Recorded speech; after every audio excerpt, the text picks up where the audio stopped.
कहता हूँ मंजिलें उन्हीं को मिलती है जिनके सपनों में जान होती है। पंख से कुछ नहीं होता है, हौसलों से उड़ान होती है।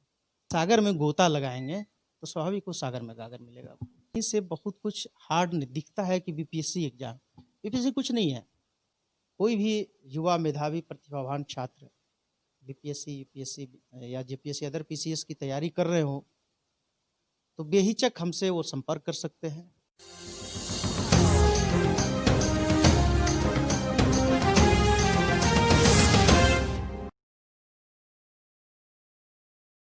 का जी भारतवर्ष न्यूज में मैं हूं आपके साथ गौरव। प्रशासनिक निपुणता से परिपूर्ण अनुमंडल पदाधिकारी पश्चिमी के कार्यालय में भी मौजूद है। लगातार सोशल मीडिया पे सर एक्टिव रहते हैं, बीपीएससी छात्रों को मार्गदर्शन देते रहते हैं। तो मैंने सोचा क्यों ना आप सबों के लिए बीपीएससी मार्गदर्शन पे सर से चर्चा किया जाए। इसी कड़ी में आज हम इनके अनुमंडल कार्यालय में आए हैं। इनसे जानेंगे कि बीपीएससी के को कब इसकी तैयारी शुरू करें, कैसे करें, इन सभी सवालों का जवाब आपको इस वीडियो में मिल जाएगा। सबसे पहले सर स्वागत। बहुत बहुत धन्यवाद। सर आपने लाइव के माध्यम से आपके फेसबुक लाइव में मैंने देखा था, आपने बताया था कि नक्सल प्रभावित क्षेत्र से होते हुए आप यहाँ तक पहुँचे हैं। किस तरह का सर आपका शैक्षणिक सफ़र रहा और कितना महत्वपूर्ण रहा सर यहाँ तक का सफ़र तय करने में, कितना बड़ा क्या समझते हैं इसे? देखिए, सबसे पहली बात है कि लोगों में जुनून होनी चाहिए।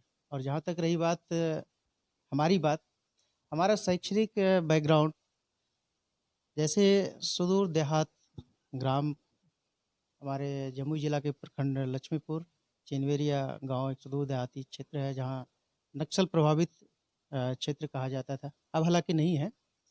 तो हम लोग सरकारी स्कूल में पढ़े हैं। हमारा मैट्रिकुलेशन जमुई से ही हुआ है, लक्ष्मीपुर हाई स्कूल से। इसके बाद इंटरमीडिएट हमारा देवघर कॉलेज देवघर से हुआ है, ग्रेजुएशन मैंने वहीं से किया है। इसके बाद हमारा पीजी फिर हुआ और इसके बाद नेट और जेआरएफ हो गया। जेआरएफ के दौरान जब हमारा हो गया तो फिर हम पीएचडी कर रहे थे पटना यूनिवर्सिटी से।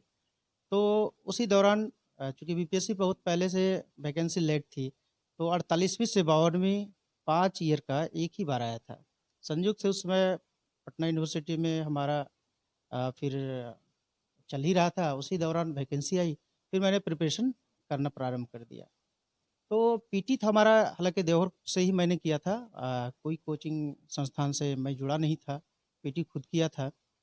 और इसके बाद मेंस की तैयारी के लिए मैंने सिलेक्शन सब्जेक्ट किया, तो एक हमारा पॉलिटिकल साइंस था जो हमारा ऑनर्स भी पेपर था और पीजी भी था। एंथ्रोपोलॉजी एक मैंने सेलेक्ट किया, 2 पेपर उस समय होता था, अभी तो 1 पेपर हो गया। तो दोनों पेपर हमारा बहुत अच्छा रहा था। और इसके बाद एक विजय सर थे एंथ्रोपोलॉजी, हमें कुछ गाइड किए थे और स्कूल ऑफ पॉलिटिकल साइंस से भी कुछ मार्गदर्शन मिला था। बट इंस्टीट्यूट्स कम ज़्यादा खुद मेहनत करना ज़्यादा ज़रूरी है। इंस्टीट्यूट को मैंने बहुत समय नहीं दिया और हो सकता है कि हमें लगा कि नहीं खुद मेहनत करनी चाहिए। तो इंस्टीट्यूट को 2-3 महीने मैंने समय दिया, इसके बाद खुद सेल्फ स्टडी मैंने प्रारंभ कर दिया। और कोई भी स्टूडेंट, कोई भी छात्र एक तरह से मैं भी जब तैयारी कर रहा था तो मुझे ये यकीन नहीं था कि मेरा इतना बेहतर रिजल्ट हो सकता है। और इसलिए कहा जाता है कि टॉपर को भी टॉपर बन जाता है, पता नहीं चलता है। आप एक सुनियोजित रणनीति के साथ सही दिशा में तैयारी करते हैं तो स्वाभाविक आपको कामयाबी मिलती है। सर बीपीएससी एग्जाम को लेकर के अगर चर्चा करें तो सर अभी वर्तमान में सर 66वीं बीपीएससी एग्जाम हुआ है। सिलेबस की बात की जाए, वैसे छात्र जो बीपीएससी की तैयारी शुरू करना चाहते हैं उनके लिए सर ज़रा सिलेबस पर सर मार्गदर्शन। देखिए, सबसे पहली बात है कि आप बीपीएससी का सिलेबस की बात करेंगे, हर एक स्टूडेंट को सिलेबस को पहले देखना चाहिए और वो सिलेबस आपके दिमाग में हमेशा फ्रेमवर्क के रूप में बन जाना चाहिए कि किस-किस टॉपिक से क्वेश्चन आता है, किस-किस सब्जेक्ट से कैसा क्वेश्चन रहता है, प्रीवियस ईयर का क्वेश्चन को आपको देखना चाहिए। तो जहाँ तक रही बात चाहे वो साइंस पैटर्न की बात करेंगे, फिज़िक्स, केमिस्ट्री, बायो से आता है। इसके बाद साइंस अगर मैथमेटिक्स में तो उसमें भी फिक्स है कि 10 क्वेश्चन रहता ही रहता है, हर कोई जानते हैं। +2 स्टैंडर्ड का क्वेश्चन रहता है। इसके बाद आपको इंडियन पॉलिटी से रहता है, नेशनल इंटरनेशनल से रहता है, करेंट अफेयर से रहता है, बिहार से रिलेटेड रहता है, इंडियन हिस्ट्री को पढ़ना ही चाहिए। इसके बाद मॉडर्न हिस्ट्री जब हम पढ़ते हैं, तो इसमें बिहार से रिलेटेड क्वेश्चन बीपीएससी में पूछा जाता है। खासकर बिहार के हिस्ट्री में क्या यहाँ के स्वतंत्रता सेनानियों का योगदान रहा है, ये सब उसको अध्ययन कर लेना चाहिए। और रही बात जहाँ तक ज्योग्राफी का, इकोनॉमिक्स का, तो ये सब ज़्यादा अपडेट आज के डेट में करंट से रहता है। तो लोगों को करंट से जुड़ाव, लगाव हमेशा रखना चाहिए। इससे क्या होता है, अभी देखे होंगे कि बीपीएससी का एग्ज़ाम हुआ। इस एग्ज़ाम में भी देखिए कि करंट से ज़्यादा क्वेश्चन पूछा जाता है। हर एक स्टूडेंट को अपडेट रहना चाहिए। आप कमीशन की तैयारी कर रहे हैं और अपडेट नहीं रहेंगे तो इसका मतलब है कि आप रेस से बाहर हैं। इसलिए हर एक स्टूडेंट को अपडेट होना चाहिए। करंट अफेयर की आपने बात की है, करंट अफेयर के लिए सर क्या लगता है किस तरीके से छात्र अपने करंट अफेयर को स्ट्रॉन्ग बना सकते हैं? देखिए, सबसे पहली बात तो आप अखबार पढ़ते हैं, उसमें गली मोहल्ले भी खबरें होती हैं और नेशनल, इंटरनेशनल और अपने स्टेट की भी खबरें होती हैं। तो हमें सबसे पहले एक अखबार को सिलेक्शन करना चाहिए कि हमारा इंटरेस्ट एक अखबार में होना चाहिए। उसमें कुछ देखेंगे कि आपके जो लाभप्रद है या उपयोगी है, उसको आप अपने नोटबुक में नोट करते जाएँ, ये हमारे लिए अच्छे हैं। और जहाँ तक रही बात कि एक प्रतियोगिता दर्पण स्टैंडर्ड मैगज़ीन है, जो त्रुटि रहित होता है मैक्सिमम, तो आप एक मैगज़ीन को पढ़ें। अगर अनवरत आप एक प्रतियोगिता दर्पण को और एक अखबार को 1 महीने का ही लें, अगर उसको प्रतियोगिता दर्पण को 2-3 बार पढ़ें, सिर्फ़ ले लेना इम्पोर्टेंट नहीं है, आप उसको पढ़ते कितना है, अमल कितना करते हैं, उसमें आपको करंट अफ़ेयर्स मिल जाएगा, आपका लेखन शैली मज़बूत होगा, उसका जो एडिटोरियल होता है संपादकीय, चाहे अखबार का हो और प्रतियोगिता दर्पण का हो। तो अपने संपादकीय को ज़रूर पढ़िए और उसको लिखिए किसी टॉपिक पे भी, कि हमारे उससे लेखनी शैली भी आपका मजबूत होगा। आप देखते होंगे प्रतियोगिता दर्पण में, अगर आपने अध्ययन किया होगा, तो उसमें देखिए आपका एक तरह से मोटिवेशनल चीज़ें भी मिलेगी। किसी का साक्षात्कार किया होगा कि वो किस बैकग्राउंड से आते थे या उनका क्या हॉबी था या उनका क्या लक्ष्य था, उसने कैसे इस मुकाम को हासिल किया। ये सब चीज़ पढ़ेंगे आप, अगर उसमें एक सागर में गोता लगाएँगे तो स्वाभाविक वो सागर में गागर मिलेगा आपको। सर सिलेबस में सर देखा जाए बीपीएससी के पहले पीटी होता है, फिर मेंस होते हैं, फिर इंटरव्यू होते हैं।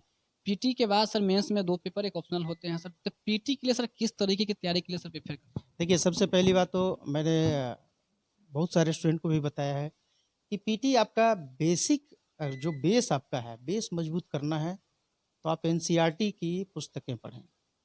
6 टू 12 यानी छठी क्लास से लेके 12वीं क्लास तक की जो एनसीईआरटी बुक्स हैं, उसको आप ज़रूर पढ़ें।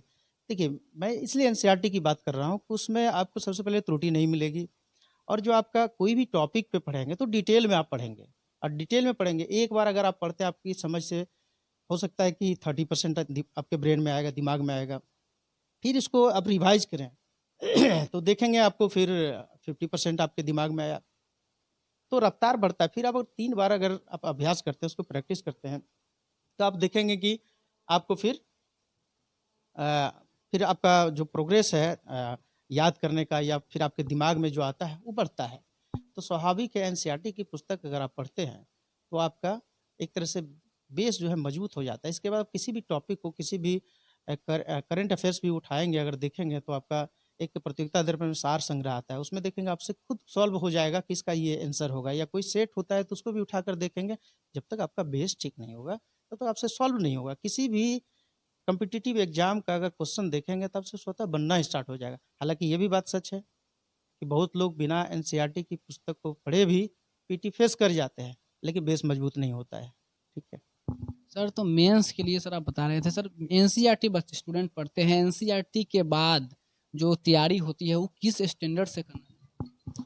देखिए, सबसे पहली बात है कि एनसीईआरटी को मैंने इसलिए फ़ोकस किया था कि उसको पढ़ने के बाद आपका एक तरह से मेंस की भी तैयारी हो जाती है। अगर जीएस आप तैयारी करते हैं, जीएस अगर बीपीएससी के मेंस में पूछा जाता है, तो आपका पीटी के साथ-साथ वहाँ भी आपका सॉल्व हो जाएगा। एक तरह से आपका मेंस की भी तैयारी हो गई है। तो स्वाभाविक है कि हम उसको पढ़ें। और रही बात, यहाँ किस स्टैंडर्ड की बात करते हैं। देखिए, 12 कहीं से बहुत कुछ हार्ड नहीं दिखता है कि बीपीएससी एग्ज़ाम, बीपीएससी कुछ नहीं है। आप एक स्टैंडर्ड तैयारी करने का मतलब है कि आप एक सही दिशा में तैयारी करें। लोग कहते हैं कि हम 10 घंटा पढ़ते हैं, 4 घंटा मोबाइल चलाते हैं, 2 घंटा टीवी देख लेते हैं और कहते हैं कि किताब लेके बैठ गए। ये पढ़ाई नहीं होता है।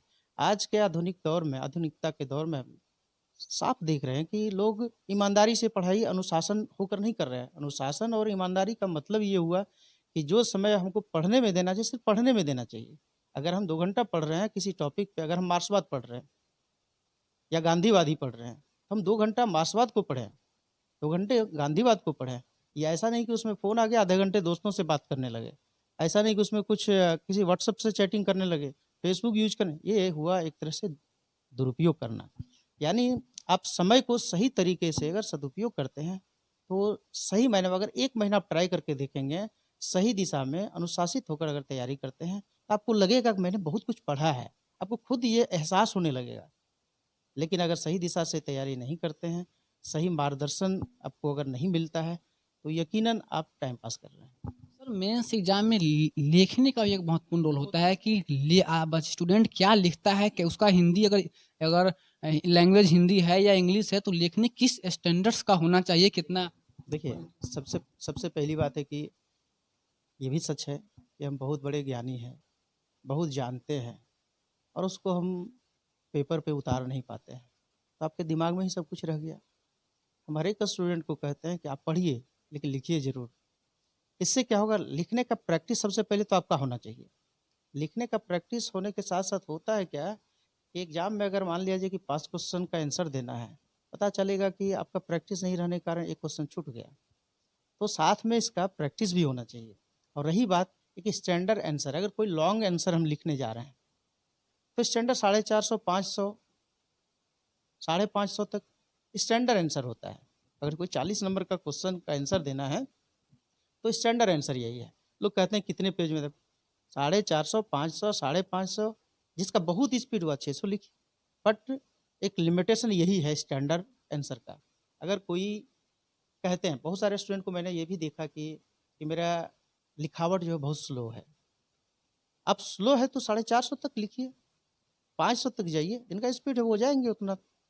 लेकिन लिखना भी ऐसा नहीं है कि कुछ भी लिख दें।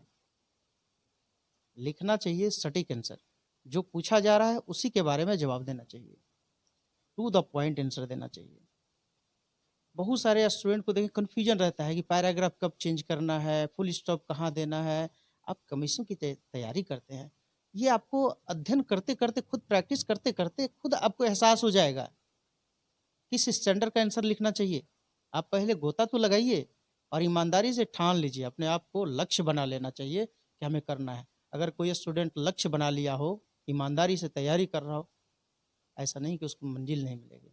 मैं दावे के साथ कहता हूँ, अगर लक्ष्य एक दृढ़ संकल्प होकर अगर बनाते हैं, तो लक्ष्य अवश्य मिलेगा। सर बीपीएससी एग्जाम में देखा जाता है लेखनी को लेकर के, हिंदी मीडियम हो या इंग्लिश मीडियम हो, ऐसे इंग्लिश मीडियम वाले छात्रों को कहा जाता है कि उन पर प्रेशर कम रहती है, हिंदी मीडियम वाले पे ज़्यादा रहती है, ऐसा कुछ होता है? नहीं, माध्यम कोई आवश्यकता नहीं है, चाहे हिंदी माध्यम हो या अंग्रेजी माध्यम हो। बशर्ते होना ये चाहिए कि आपकी पकड़ कैसी है, आप लिखते कैसा है, ये मायने नहीं, आपका उत्तर कैसा होना चाहिए। अगर आप, बहुत लोग तो देखते हैं इंटरव्यू में कहते हैं कि सर मेरा माध्यम हिंदी है, पूछ देंगे इंग्लिश में, कैसा होगा। आपका सबसे सहज जिसमें फील करते हो, अगर मेरा मीडियम हिंदी है और हिंदी माध्यम से हम लिखते हैं, हम उसी माध्यम का जवाब भी देंगे और कहीं कोई इशू नहीं है, माध्यम का कहीं कोई इशू नहीं है। सर ये उसके बाद बात आती है मेंस में 2 पेपर के बाद आ जाती है ऑप्शनल सब्जेक्ट। ऑप्शनल सब्जेक्ट में बच्चे सोचते हैं कि एलएसडब्ल्यू बहुत पतला बुक है, एलएसडब्ल्यू पढ़ लेंगे, नहीं लेकिन नहीं, इसके लिए सर क्या? देखिए, गलतफहमी है लोगों में, ठीक है। सबसे पहले आज के डेट में, पहले हम लोग के समय में हुआ था 2 ऑप्शनल पेपर था, बाकी जीएस होता था। अभी एक ऑप्शनल पेपर हो गया, जीएस है। तो रही बात जहाँ तक ऑप्शनल पेपर, कोई देखते होंगे कि आपका अगर पेपर कोई ऑप्शन जो ऑनर्स पेपर रहा है, तो हो सकता है कि आपने ऑनर्स पेपर उस समय डिसीजन लेने में गलती किया हो या अच्छा भी किया हो सकता है, मे बी।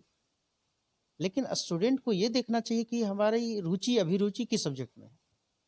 ऑप्शनल पेपर का चयन तभी करना चाहिए। अगर मान लिया मेरा हिस्ट्री है, हिस्ट्री में सही मायने में हमको इंटरेस्ट है, तो हम ऑप्शनल पेपर को रखें। और अगर लगता है कि मैंने ग्रेजुएशन किसी तरह कर लिया है, लेकिन मेरे लिए ये अच्छे सब्जेक्ट नहीं है, हमारा रुचि नहीं इसमें है, तो बिल्कुल नहीं रखना चाहिए।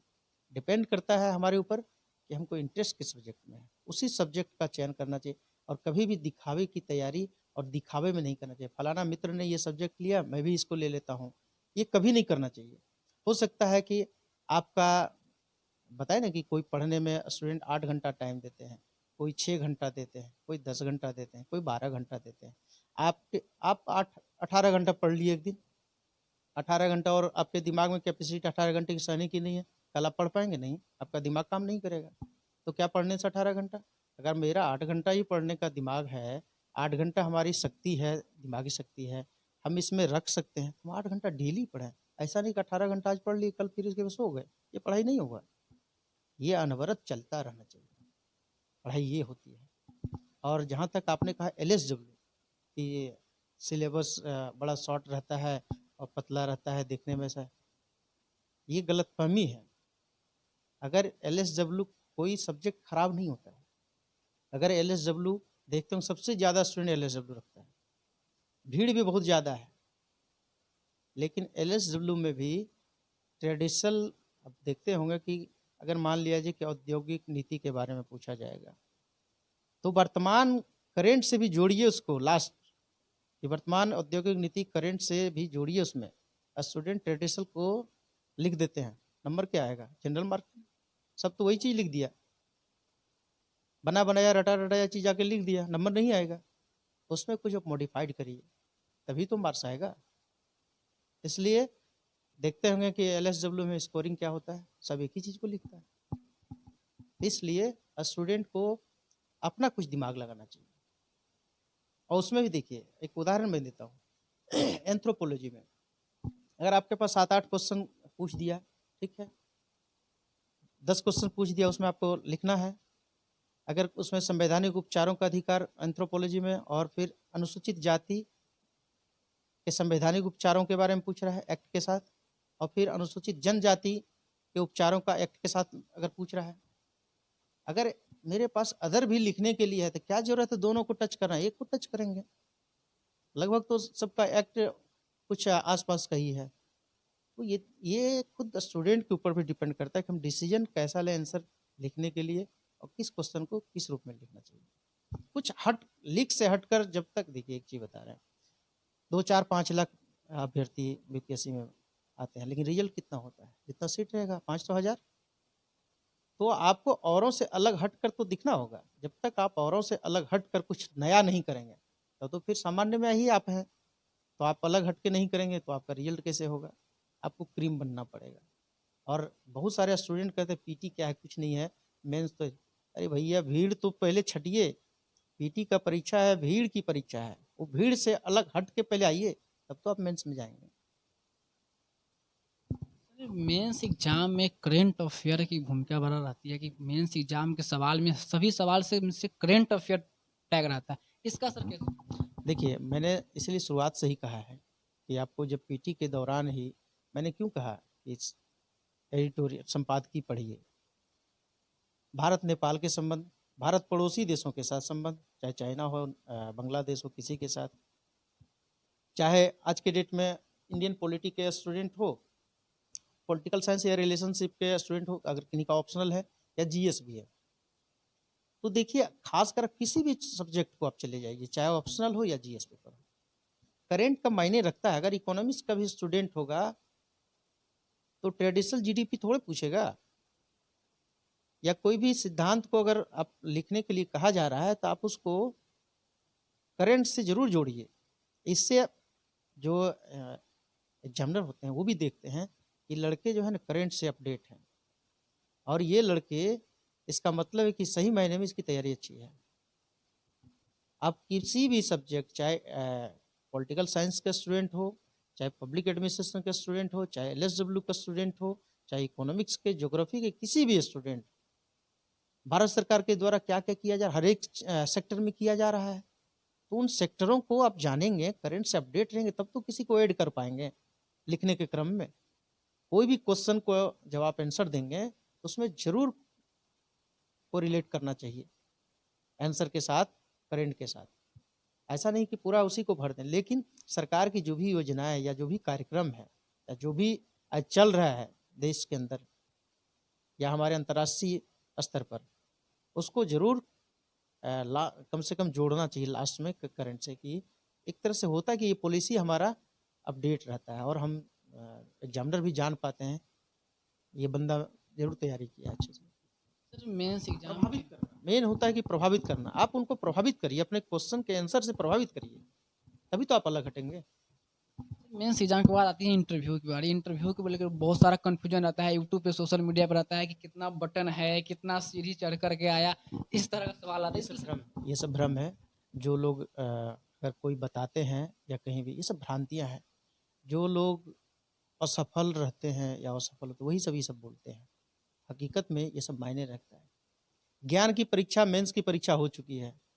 आज के डेट में 900 का मेंस एग्जाम होता है।